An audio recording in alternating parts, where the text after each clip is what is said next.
নমস্কার, আশা করি সকলে ভালো আছেন। সবাইকে জানাই শুভ সন্ধ্যা। তো মা মেয়ে মিলে চলে আসলাম সবজি বাজারে, সবজি বাজার করতে।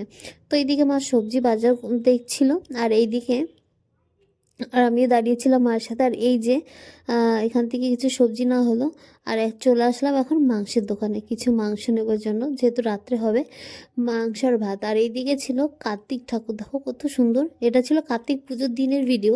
আর এখানে এসেছিলাম শাক নিতে। শাকে আটি জিজ্ঞাসা করায় সে বলে আটি হিসাবে না, এখানে হচ্ছে কিলো হিসাবে বিক্রি হয়। ভাবা যায় শাকও এখন কিলো হিসাবে বিক্রি হচ্ছে।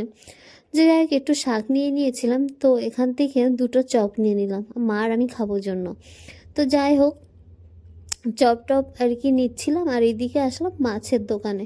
যেহেতু মাংসটা রাত্রে হয়ে যাবে, পরের দিনের জন্য একটু মাছও নিয়ে নিয়েছিলাম। তো আমার এখানে কাতলা মাছ নিয়েছিলাম অল্প করে, এখানে বিভিন্ন রকমের মাছও ছিল কিন্তু। তো যাই হোক, একটু দরদাম করে মাছগুলো নিচ্ছিলাম, কোনটা কী দাম মায়ের কি শুনে নিচ্ছিল।